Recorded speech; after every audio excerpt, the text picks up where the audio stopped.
Hello and welcome to No Tactics. I'm Oscar. And I'm Tom. And in this video we're going to talk about our top 10 weirdest transfers. Tom, let's kick us off with number 10. Who have you got? Number 10. This player played for Inter Milan for a number of games, 315 games. He won 5 Serie A titles, 4 Coppa Italia titles, and then ended up at Leicester. I'm talking about Esteban Cambiasso. This player was an incredible player of his time, and he goes down as a club legend, really, for Inter Milan.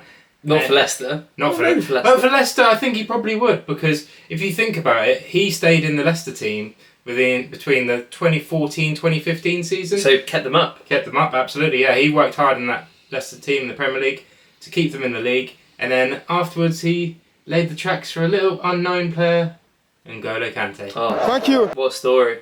Absolutely. And obviously we're going to go on to the next player now. Number 9, we have Samuel Eto'o to Everton. I guess talking about his career, we don't need to go too much into it. He was very prolific at Barcelona, won many Champions Leagues and a title. Then went to Inter Milan in that infamous swap deal with Zlatan Ibrahimovic going the other end, winning the Champions League for Inter Milan under that Jose Mourinho side. And then he had stints in Russia for Anzhi Yep.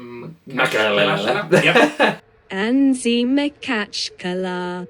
And then, of course, played for Chelsea. I think also winning a title there. So how did he end up at Everton? Well, I think Everton, they were under a bit of an injury crisis. They had a few players out, and he came in towards the end of the transfer window. Funnily enough, scored against Chelsea in his debut game. But yeah, quite an Everton signing. Sounds like Everton, Eto'o and Everton. But yeah, a marriage I would not have seen coming. What have you got for number 8, Tom? Number 8, I've got quite a recent one actually. I've got Keylor Navas to Nottingham Forest. Love it. One of the weirdest signings I've seen recently, where he is obviously a legend of Real Madrid. I think probably a criminally underrated goalkeeper throughout his time. One of the only goalkeepers in history to have won 3 Champions Leagues in a row. Respect. And he was there for the whole time. He was a massive character in that squad. Following on from that, going to PSG. Obviously, throughout this experience at PSG, he was the number 1 until they got Donnarumma in. He came in and took the place of Keylor Navas, which I feel like probably wasn't a great choice, because Donnarumma is a good goalkeeper, but I feel like Keylor Navas' pedigree really stands up for itself. But then he went to Nottingham Forest. Nottingham Forest basically were on a crazy summer spending spree and signed everyone. Signed every Tried to single sign me, actually. Yeah, no, yeah, he didn't do it. He's too close to Brighton. And yeah, 17 appearances, kept them up that season. Kept them up, and he probably came in just to do that job. So fair play, Keylor Navas. Absolutely. Number 7, we have Big Sol Campbell to Notts County. Ooh. There. Yeah, went to the other side of the city. Really weird transfer, this one. He had played for Arsenal, part of that famous Invincible side, won a few titles with us, and then of course had that amazing stint at Portsmouth where he won the FA Cup. They tragically got relegated. So where did he end up? Notts County. Under, of course, the iconic manager Sven-Göran Eriksson. Yeah, really sort of weird situation there. Came in, I think he was under big money, like 40,000 a week. I think a week later, found out they couldn't pay his wages and immediately left. And where did he go back to? The Emirates. Arsenal. Came back to Arsenal, had a bit of a swan song there, not that memorable. And then finished his career at Newcastle. So, yeah, very weird transfer. Who have we got for number 6, Tom? Number 6, we've got, I think it's everyone's favourite player that doesn't really play. And especially Edison's favourite player that doesn't play. I'm talking about Scott Carson to Man City. I feel like when you think about Man City signings over the years, you think about the big money signings, you think about the Haalands, you think about the De Bruynes. But you don't really think about the Scott Carsons. The players that are always in the shadows. They've obviously had a great career where they played obviously most of their career between West Brom and Derby County. Derby County is, I think, where he goes down as an absolute club legend. For sure. But then he goes to City on loan for 2 seasons, and I feel like seeing a lot of the documentaries and seeing a lot of lot of news about it. I feel like Edison's his best friend. He loves... I think that's one of the reasons why he stayed there for as long as he has, just so he could be Edison's best mate. And fair play, he's won a title, more than one title, multiple titles, and a Champions League. Yeah, he's actually one of the only players to have won 2 different Champions Leagues within 18 years of each other, because he was in that Liverpool squad. He was. Way back when they won the Champions League. Yeah, 2005. Yeah, and now for City, he's won another Champions League. So, well done, Scott Carson. Well done, Scott Carson. Fair play, man. No tactics, loves you. Number 5, we have Frank Lampard to Man City again. And again. And he's not best friends with Edison, because Edison wasn't there.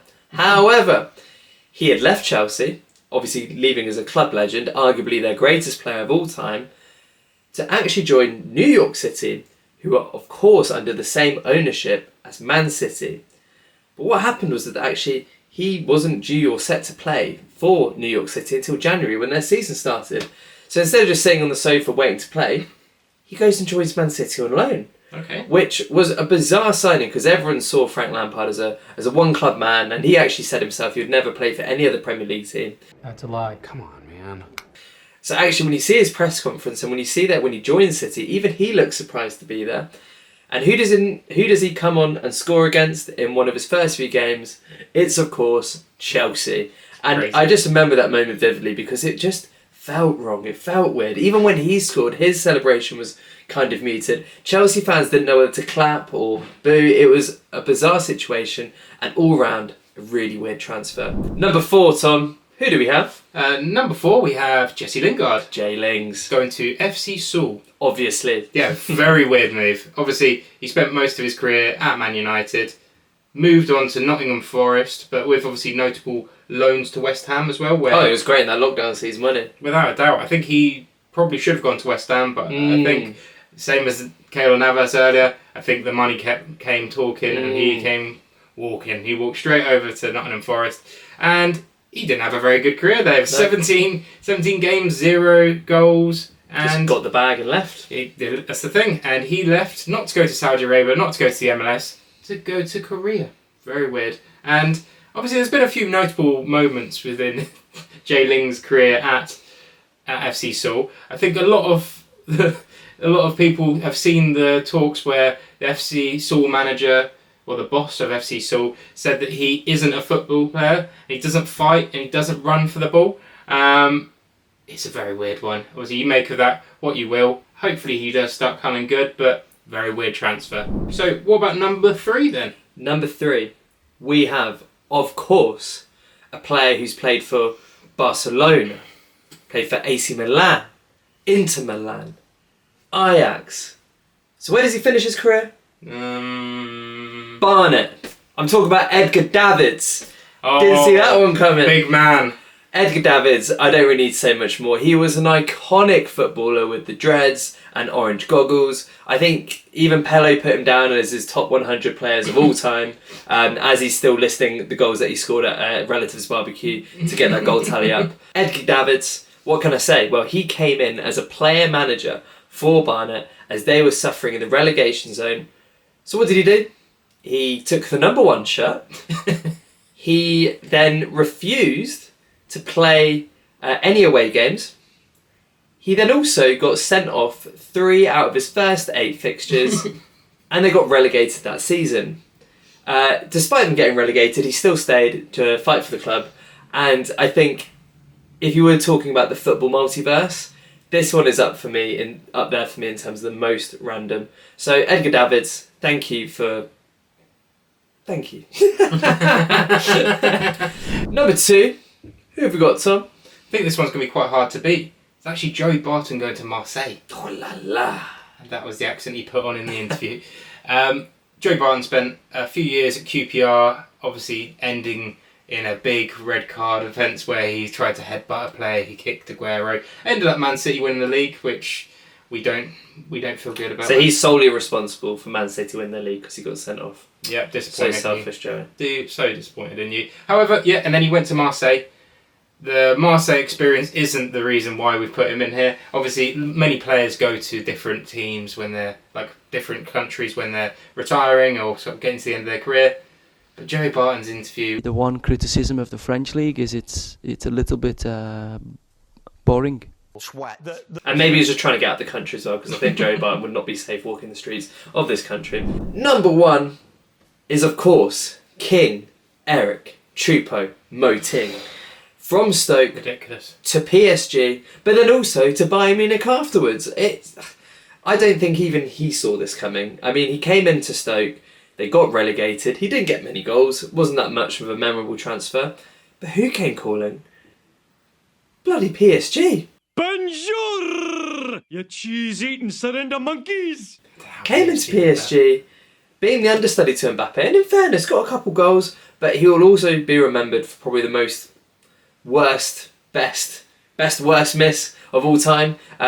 If you have a look at it on YouTube, definitely have a check out of that, because it's so bad. And we'll try and put a clip here if we'll we put can. a clip for you guys. Chance, little chip. Prank him, John. Oh, Choupo-Moting has hit the post from an inch out. It's a disgrace. Goes to PSG, earning the bag there, lived in Paris, living the dream, and he thinks to himself, okay, well, this has all ended quite nicely. Yeah. But then who gives him another call afterwards?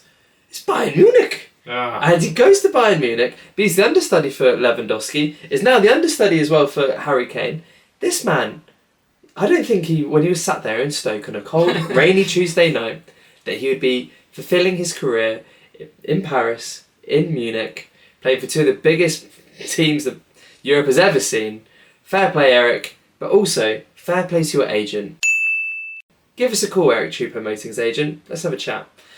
And those are our top 10 weirdest transfers. Let us know your thoughts in the comments below. Give us your weirdest transfers and give us some ideas that you'd like us to do next. I've been Oscar. And I've been Tom. And we've been No Tactics. Thank you very much.